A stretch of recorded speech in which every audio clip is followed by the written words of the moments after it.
8 দিনের নোটিশে তারা চাকরি খাবে এবং এমনও কথা বলা আছে নোটিশ ছাড়াও তারা চাকরি খেতে পারে। এগুলি অত্যন্ত গর্হিত। এই দেশ সৃষ্টি হওয়ার পরে এই আমরা যে ফ্যাসিস্ট বলি, এই দেশ সৃষ্টি হওয়ার পরে এই ধরনের কালো আইন আর কেউ করে নাই। আমাদের বিরুদ্ধে কোনো ব্যবস্থা নিলে আমরা আইনের আশ্রয় নিতে পারবো না। এটা কি পৃথিবীর কোথাও কোন দেশে আছে যে আমরা আইনের আশ্রয় নিতে পারবো না? এটা একটা 100% আমাদেরকে দমন পীড়নের একটা আইন করছে যে আমরা আইনের আশ্রয় নিতে পারবো না। এটা আমরা মানতে চাই না, মানতে পারবো না।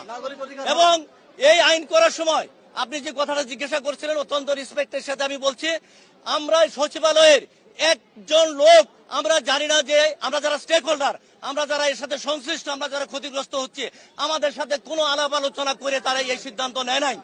এখানে উপদেষ্টা পরিষদে বিল উঠার পরে যখন পাশ হয়েছে আমরা খবর পেয়ে আমরা তাৎক্ষণিক আমরা প্রতিবাদ জানাইছি, প্রেস রিলিজ দিয়েছি।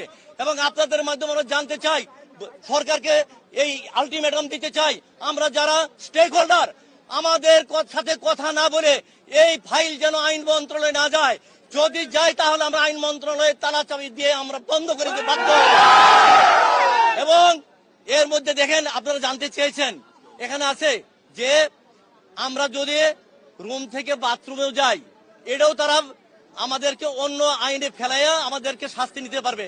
আপনারা বলছেন 20 দিন, না, এখানে বলা আছে 8 দিনের নোটিশে তারা চাকরি খাবে এবং এমনও কথা বলা আছে নোটিশ ছাড়াও তারা চাকরি খেতে পারে। এগুলি অত্যন্ত গর্হিত। এই দেশ সৃষ্টি হওয়ার পরে এই আমরা যে ফ্যাসিস্ট বলি, এই দেশ সৃষ্টি হওয়ার পরে এই ধরনের কালো আইন আর কেউ করে নাই। এটা তাদের করার কথা না, তারা এরা পলিসি মেকার করার কথা না। তারা কেন এইটা দিছে? এই কতিপয় মানে নিজেদের স্বার্থ হাসিল করার জন্য, তাদের সিট পাকাভুক্ত করার জন্য, তারা আমাদেরকে দমন পীড়ন করে তাদের সিট বহাল রাখার জন্য এই আইন করছে।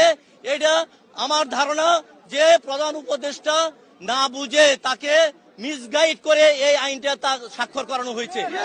আমরা চাই মিডিয়া ভাইদের কাছে আমাদের পক্ষ থেকে বিনীত অনুরোধ যে এই আইন নিয়ে আমাদের প্রধান উপদেষ্টা এবং উপদেষ্টা পরিষদ যেন পুনর্বিবেচনা করে।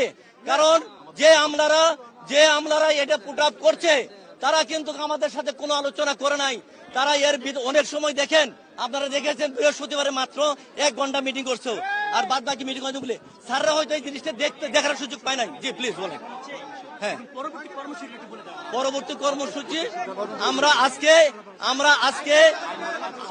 আমরা এখন আইন মন্ত্রণালয়ে যাব। আইন মন্ত্রণালয়ে গিয়ে তাদেরকে আলটিমেটাম দিব, দিয়ে পরবর্তীতে আমরা বিকেলে বসবো, বসে আমরা কর্মসূচি ঠিক করব।